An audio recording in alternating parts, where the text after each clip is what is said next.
ஒரே தம்மில் செஞ்ச ஒரு சூப்பரான மட்டன் பிரியாணி தான் இன்றைக்கி பார்க்க போகிறோம். அதுவும் சென்னை ஸ்டைலில் பாஸ்மதி அரிசியில் பண்ண போகிறோம்.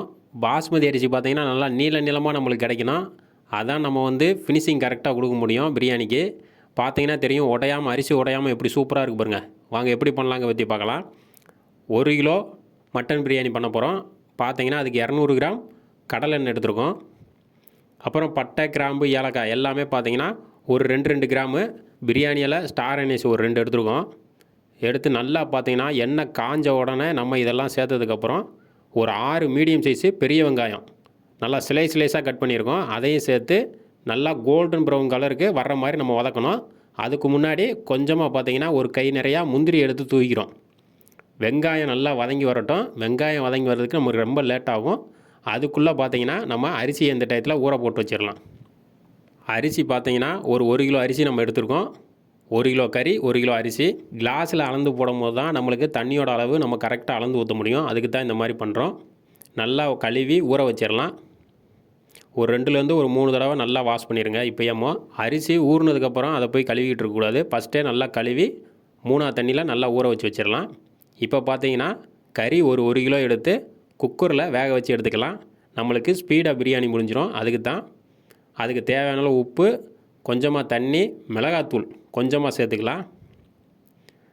சேர்த்துட்டு ஒரு 8 விசில் இல்லை 7 விசில் சேர்த்து எடுத்துக்கலாம். ஒரு 80% வரைக்கும் நல்லா வெந்து வந்துட்டோம். இப்போ நம்ம வெங்காயத்தை போய் பார்க்கலாம். வெங்காயம்லாம் பார்த்திங்கன்னா நல்லா கோல்டன் ப்ரௌன் கலருக்கு நல்லா வெந்து வந்துடுச்சு. இந்த டயத்தில் நம்ம கொத்தமல்லி, புதினா ஒரு கை நிறையா எடுத்து வச்சுருக்கோம். அதையும் சேர்த்து நல்லா ஆயில்லையே ஃப்ரை பண்ணுவோம். அதான் நல்லா பிரியாணிக்கு நல்லா வாசமாக இருக்கும். நல்லா வதங்கி வந்தோடனே நம்ம ஆயில்லையே மிளகாய் பொடி சேர்க்குறோம். மிளகாய் பொடியை இந்த டயத்தில் சேர்க்கும் போது பிரியாணிக்கு நல்லா கலர் எடுத்து கொடுக்கும். அதுக்கு தான் இஞ்சி பூண்டு பேஸ்ட். இஞ்சி 100 கிராம், பூண்டு 100 கிராம் எடுத்துருக்கோம்.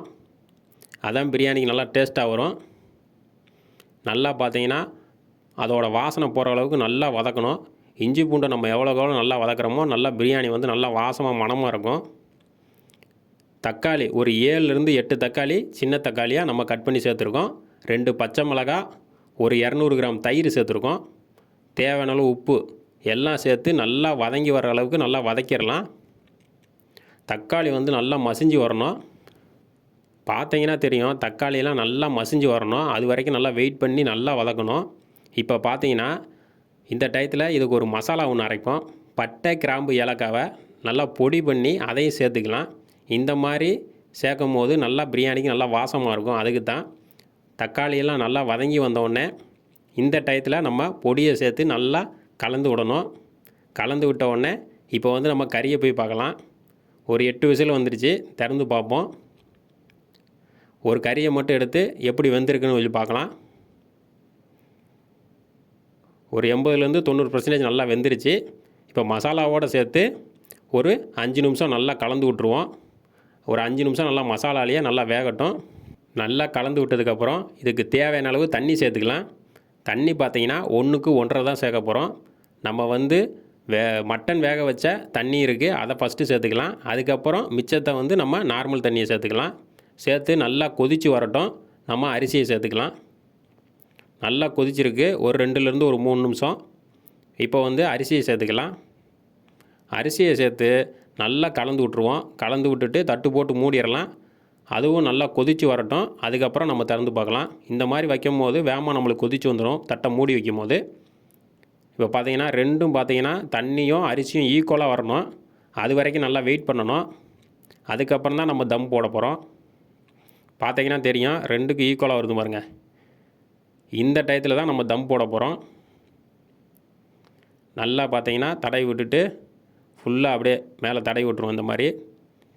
இப்போ வாழையில் இருந்துச்சுன்னா அதை மேலே வச்சு தட்டு போட்டு மூடிடலாம். ஒரு 10 நிமிஷத்துக்கு சிம்மிலே வச்சு அப்படியே விட்டுலாங்க. ஒரு 10 நிமிஷம் கழித்து திறந்து பார்க்கலாம். இப்போ ஒரு 10 நிமிஷம் நல்லா தம்முலே இருந்திருக்கு. இப்போ வாழையில் எடுத்துருவோம். எடுத்துகிட்டு பாருங்கள் அரிசியெல்லாம் எப்படி நிற்கிதுன்னு. இந்த மாதிரி இருந்தாலே நல்லா தம்மாக இருக்குன்னு அர்த்தம். இப்போது அடியில் எதுவும் தண்ணி இருக்கான்னு ஃபஸ்ட்டு செக் பண்ணிக்கிறணும். தண்ணி எதுவும் இல்லை நம்மளுக்கு. இப்போ நெய் எடுத்து லைட்டாக மேலாப்பில் வச்சுட்டு மறுபடியும் தட்டு போட்டு ஒரு 10லேருந்து ஒரு 15 நிமிஷம் அப்படியே விட்டுருவோம். மேலே இருக்கிற ரைஸ் எல்லாம் அப்படியே கொஞ்சம் கீழே போகிற மாதிரி நல்லா கவுத்தி விட்டுட்டு ஒரு 10 நிமிஷம் அப்படியே விட்டுறலாம். அதுக்கப்புறம் வந்து நம்ம பிரியாணி சர்வ் பண்ணும்போது தான் நம்மளுக்கு வந்து பார்த்திங்கன்னா நல்லா உதிரி உதிரியாக வரும். இப்போ எடுத்தோம்னா வச்சுக்கோங்களேன் பிரியாணி நல்லா குழஞ்சிரும். அதுக்கு தான் இப்போ பார்த்தீங்கன்னா தெரியும் பாருங்கள், அரிசியெல்லாம் எவ்வளோ முழுசு முழுசாக வந்திருக்குன்னு, நல்லா நீளமாக. சூப்பரான ஒரு பிரியாணி நம்மளுக்கு ரெடி ஆயிடுச்சு. ஹோட்டல் ஸ்டைலில் பார்த்தாலே தெரியும் எவ்வளோ நீளமாக இருக்குது பாருங்கள் அரிசி. பிடிச்சிருந்தால் லைக் பண்ணுங்கள், ஷேர் பண்ணுங்கள், சப்ஸ்கிரைப் பண்ணுங்கள் ஃப்ரெண்ட்ஸ்.